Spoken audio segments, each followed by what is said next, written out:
Have you ever felt completely outnumbered, facing a problem so big it feels impossible to overcome? Imagine being so terrified of your enemies that you have to hide just to get by. That was the reality for the children of Israel. For 7 long years, they lived in constant fear, oppressed by the Midianites who would swarm their land like locusts, destroying everything in their path. The Israelites cried out to God, and God heard them. But his solution was something no one could have ever predicted. This is the incredible story of Gideon, a man who called himself the least in his family, from the weakest clan. Yet, God saw something different. An angel appeared to him and declared, "The Lord is with you, you mighty man of valor." Gideon was hiding. He was afraid, but God called him a hero. This is a powerful reminder that God doesn't see us as we see ourselves. He often chooses the seemingly weak and insignificant things of this world to accomplish his greatest works, so that all the glory goes to him. Gideon, full of doubt, asked for a sign. He put a fleece of wool on the ground and asked God to make only the fleece wet with dew while the ground stayed dry. God did it. Then, to be absolutely sure, Gideon asked for the reverse, a dry fleece on wet ground, and again, God patiently answered his prayer. This wasn't a lack of faith, but a faith-seeking assurance. It shows us that God is patient with our questions when we genuinely seek his will. He wants us to trust him with all our heart, and he promises to direct our paths. With his faith bolstered, Gideon sounded the call to arms. An army of 30,000 men gathered, ready to fight for their freedom. It was an impressive sight, but God saw a problem. He told Gideon, "The people with you are too many for me to give the Midianites into their hand, lest Israel boast over me, saying, 'My own hand has saved me.'" God knew that if they won with such a large army, they would take the credit. They would trust in their own strength, in their numbers, in their chariots and horses, instead of trusting in the name of the Lord. So, God gave a surprising command. First, anyone who was afraid was told to go home, and just like that, 22,000 men left. Only 10,000 remained, but even that was too many. God wanted to make it undeniably clear that this victory would be his and his alone. He said, "My grace is sufficient for you, for my strength is made perfect in weakness." God was about to shrink the army even further to remove all human pride and leave only pure, radical trust in him. The next test was truly unconventional. God told Gideon to take the remaining 10,000 men down to the water to drink. He said, "I will test them for you there." As the men drank, God observed them. The vast majority knelt down, putting their faces to the water, but a small group, just 300 men, stayed alert.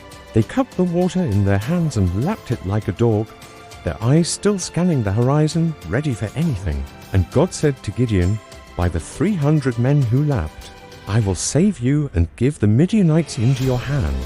Why these 300? It wasn't about the method of drinking. It was about obedience and readiness. This strange test separated the truly faithful, those who would follow a command no matter how bizarre it seemed. God was building an army that operated not on human logic, but on divine instruction. He was proving that 300 faithful, obedient men are far more powerful than 30,000 who are fearful or self-reliant. With his army reduced from 30,000 to just 300, Gideon stood on the edge of the Midianite camp. He was about to face an enemy of 135,000 soldiers. The odds were now for 150 to 1. Humanly speaking, it was suicide. Gideon's initial fear was likely creeping back in. But this is where God turns our greatest weakness into our greatest strength. By taking away every possible human advantage, God forced Gideon and his men to replace their fear with absolute trust. Faith is truly proven when we feel completely weak, yet we choose to obey God's voice. As the psalmist says, "What time I am afraid, I will trust in you." Now, let's talk about the battle plan. It was as unconventional as the army itself. God didn't give them better swords or stronger shields. Instead, Gideon gave each of his 300 men a trumpet, an empty clay pitcher, and a torch to hide inside the pitcher. No armor, no conventional weapons, just noise and light. Their strategy was to surround the massive Midianite camp in the middle of the night, and on Gideon's signal, all 300 would blow their trumpets, smash their pitchers, and shout, A sword for the Lord and for Gideon. Imagine the scene. In the dead of night, the sleeping Midianite army is suddenly jolted awake by the sound of 300 trumpets, blasting from all directions, the shattering of 300 pitchers, and the flare of 300 torches lighting up the hillside. In their sleepy confusion, they would have thought they were surrounded by a massive army. The chaos was immediate. The Bible says the Lord set every man's sword against his fellow throughout the camp. They began fighting and killing each other in the darkness and panic. The mighty army of Midian defeated itself without Gideon's 300 men lifting a single sword against them. The victory was total and miraculous.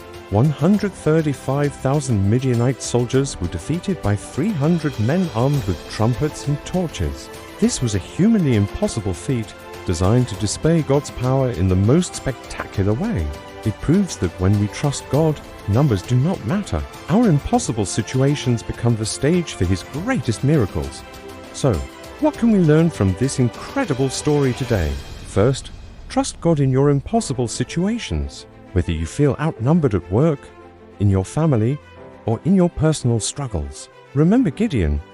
Our God doesn't count heads, He looks at hearts. Second, faithful obedience is more important than size or resources.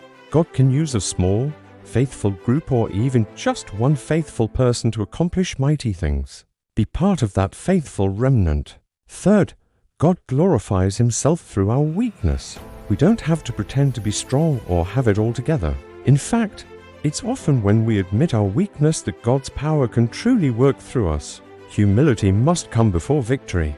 Finally, the tests and trials we face are not meant to break us, but to prepare us. God tests us to refine our faith and strengthen our reliance on Him, turning our trials into training grounds for victory.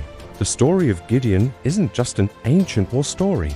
It's a timeless lesson about faith, obedience, and the incredible power of a God who specializes in turning the weak into warriors and the impossible into reality. Why did God reduce the army? To prove that He alone is the source of victory, to test and purify the faith of His people, and to give us a powerful model of what it looks like to trust Him completely.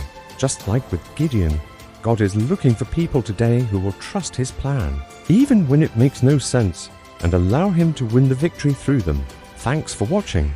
If this story encouraged you, please like, subscribe, and share it with someone who needs to be reminded that with God, all things are possible. See you next time.